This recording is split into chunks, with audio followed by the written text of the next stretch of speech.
Assalamualaikum warahmatullahi wabarakatuh.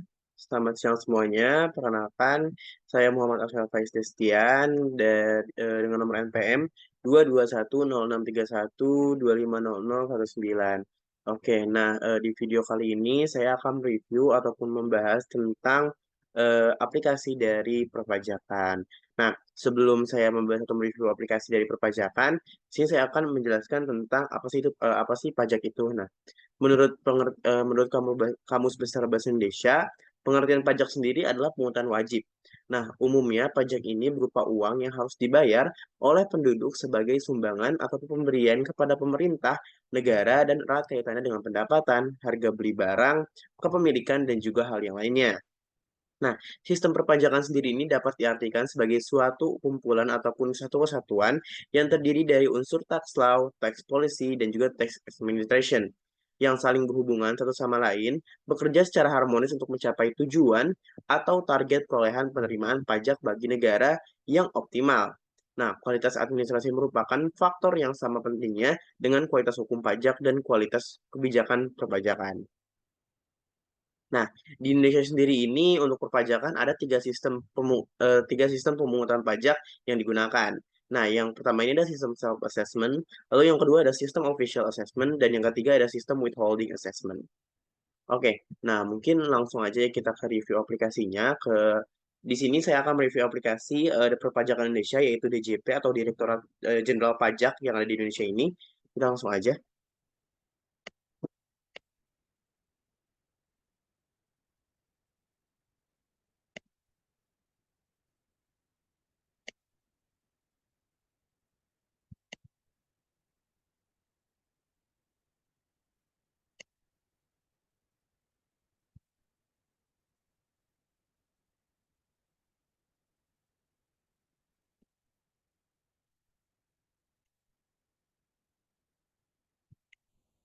Nah, di sini sudah ada website dari Direktorat Jenderal Pajak. Di sini namanya account.pajak.go.id. Nah, teman-teman bisa search di Google itu, sebentar.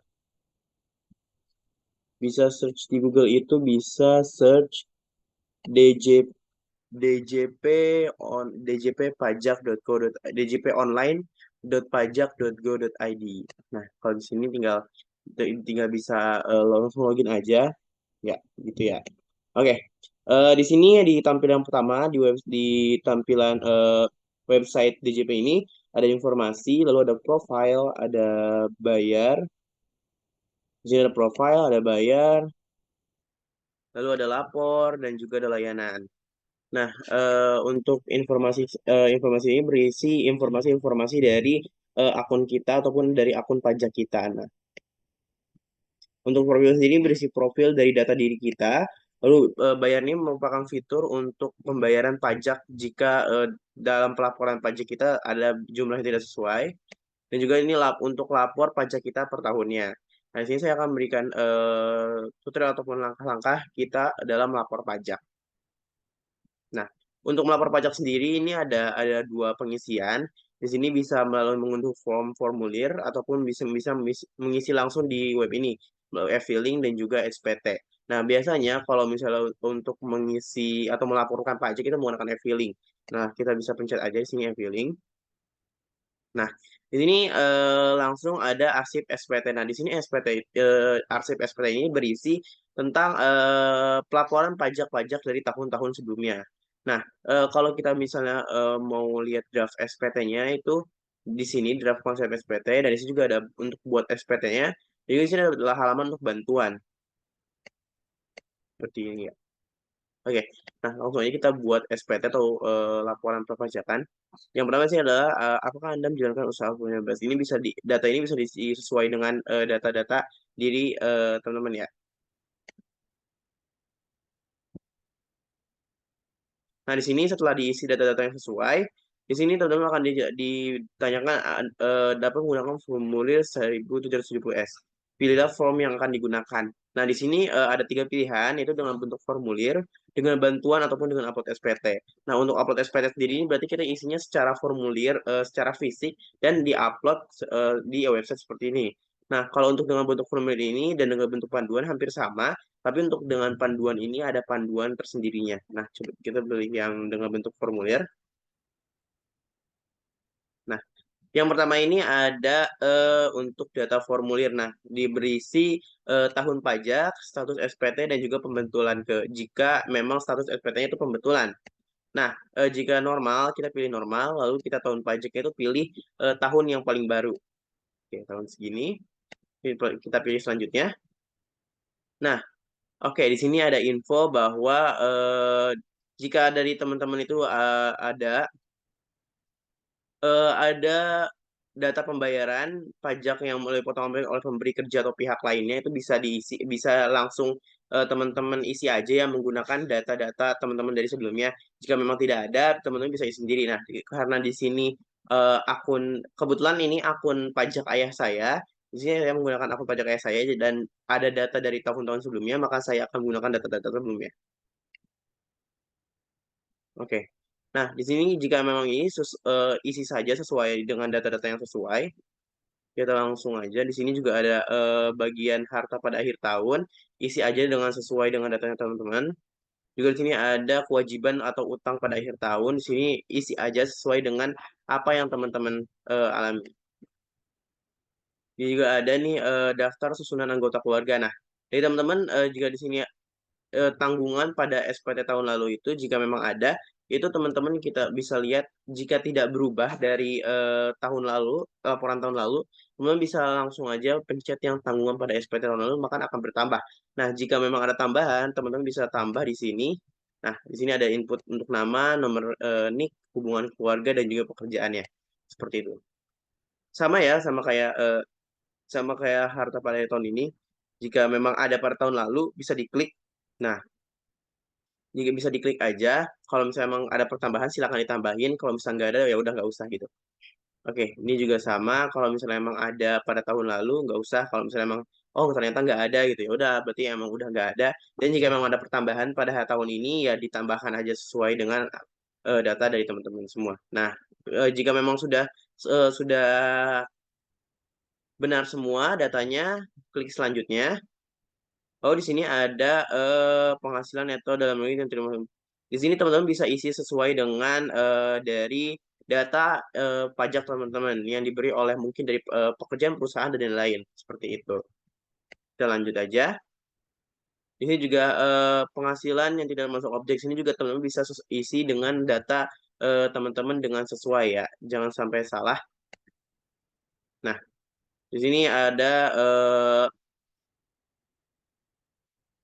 eh, apa namanya data dari daftar pemotongan pungutan PH oleh pihak lain seperti itu ya. Oke, ini langsung aja bisa jika memang udah benar semua ya, ini udah benar semua, bisa diklik selanjutnya.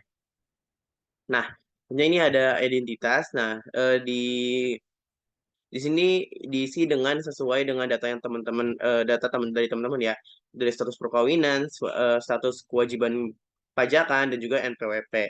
Di sini karena status perkawinan ayah saya sudah menikah, jadi pilih yang kawin.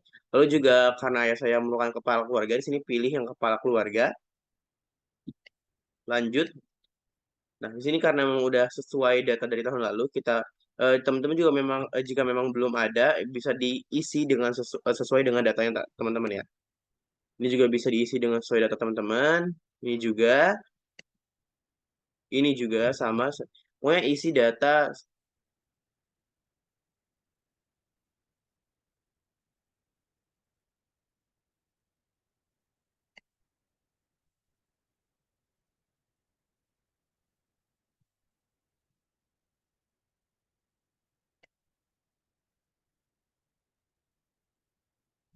data yang ada di seperti ini ya. Dari data teman-teman yang ini dan ini juga di sama nih. Data juga harus ada, teman-teman harus ada seperti pokoknya data yang diisi di DJP ini teman-teman harus sesuai dengan data teman-teman seperti itu. Nah, ini juga. Nah, habis itu teman-teman bisa klik selanjutnya, terus apa namanya? Setelah klik selanjutnya, teman-teman akan diberi bukti bahwa teman-teman udah lapor pajak seperti itu. Nah, ini untuk versi websitenya seperti itu. Kira-kira untuk misalnya apa namanya pembuatan laporan pajak per tahunnya. Nah, untuk dari DJP ini sendiri itu ada dua aplikasi, ada dua media dengan website dan juga aplikasi. Nah, untuk website ini teman-teman bisa lakuin pembayaran dan juga untuk lapor pajak, sedangkan di aplikasinya itu untuk hanya pembayaran saja dan juga layanan-layanan lainnya. Nah, di sini saya juga mau nge-review untuk aplikasi dari versi mobile-nya. Sebentar.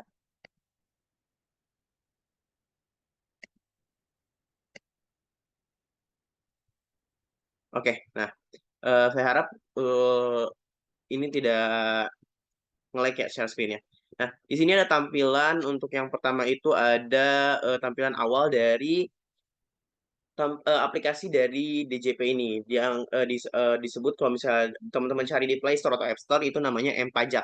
Nah, di M-Pajak ini teman-teman bisa bayar dan bisa bayar e-billingnya dan juga eh, bisa menemukan layanan-layanan lainnya yang akan saya jelaskan. Oke, di sini ada menu dan juga ada kode billing. Jika memang tidak ada ya tidak ada. Di sini tidak ada riwayat.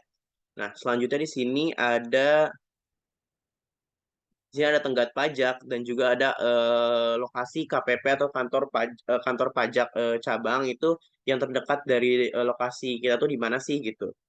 Nah, selanjutnya ini ada untuk surat setoran elektronik. Nah, untuk membuat surat setoran elektronik ini teman-teman bisa klik yang bayar ini yang ada di bawah. Itu teman-teman bisa klik lalu akan masuk kepada menu yang di sini. Oke. Nah, di sini teman-teman bisa isi dengan data teman-teman yang sesuai. Nah, di sini ada data NPWP, ada juga ada data nama, alamat, jenis pajak, jenis setoran, tahun pajak. Nah, setelah itu ada jumlah setoran, juga ada di sini terbilang ini akan terisi otomatis jika teman-teman isi jumlah setorannya. Lalu ada uraiannya. Nah, di sini jika memang sudah datanya sudah terisi semua, teman-teman bisa buat kode billing, nanti akan muncul kode billingnya dan teman-teman bisa bayar seperti itu. Oke. Nah, selanjutnya di sini tadi kan udah dijelasin ya soal yang pada bayar ini. Nah, di sini kan ada fitur menu ya. Nah, jika teman-teman klik itu akan masuk ke bagian sini. Nah, di sini ada tampilan untuk profile dan juga layanan lainnya tentang aplikasi, klaim pajak dan juga tutorial. Nah, di sini tadi karena saya sudah jelaskan ya untuk bayar pajak itu seperti apa. Bisa isi yang surat setoran elektronik ini jika memang sudah data sudah benar itu teman-teman bisa buat kode billing dan teman-teman bisa bayar kepada bank yang terdekat ataupun kepada metode pembayaran yang tersedia oleh dari pajak ini. Nah, di sini saya akan mereview dari yang pertama ada profil saya. Di sini profil saya ini berisi eh, NPWP ataupun kartu NPWP dari teman-teman. Lalu juga ada data-data dari teman-teman semua di sini, data utama seperti NPWP, namanya siapa, tempat tanggal lahir, kewarganegaraan, alamat email, nomor telepon, dan juga yang lainnya. Nah, selanjutnya di sini ada yang kedua ini ada layanan lainnya. Nah, jika diklik layanan lainnya ini akan berisi eh, fitur-fitur yang seperti ini. Yang pertama ada verifikasi dokumen, ada info KSWP, lalu ada surat keterangan fisikal, ada surat keterangan PP23, dan juga ada daftar unduhan. Nah, untuk yang pertama ini verifikasi dokumen ini, jika diklik, itu akan masuk seperti ini. Nah, untuk verifikasi dokumen ini, untuk memverifikasi dokumen-dokumen yang terkait dengan pajak, itu teman-teman akan setelah klik yang mulai verifikasi, itu akan terarahkan ke kamera, dan teman-teman langsung bisa scan dokumen yang teman-teman mau diverifikasi apakah itu benar atau tidak, seperti itu. Nah, fitur yang kedua ini ada info KSWP. Nah, info KSWP ini jika diklik maka akan masuk ke eh, yang pertama nih ada untuk profil wajib pajaknya.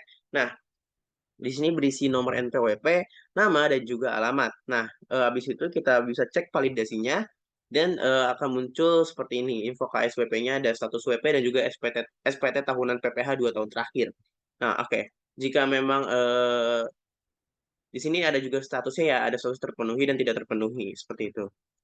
Oke, selanjutnya ada surat keterangan fisikal atau SKF. Nah, di sini jika diklik, teman-teman akan masuk juga ke sini. Ini sama aja kayak KSWP tadi, cuman di sini jika cek di validasi, nah ini akan muncul seperti ini ya, ada status WP sama kayak tadi KSWP. lalu ada SPT tahunan PPh juga, lalu di sini ada SPT masa PPN 3 masa terakhir, lalu ada utang pajak dan juga tidak sedang disidik atau terbuka seperti itu. Dan sini juga ada statusnya ya untuk terpenuhi atau tidak terpenuhinya. Selanjutnya ini ada surat keterangan PP 23. Jika diklik itu akan masuk ke sini. Sama aja kayak tadi surat SKF ataupun KSWP dan kalau misalnya kita cek validasi itu akan masuk ke sini.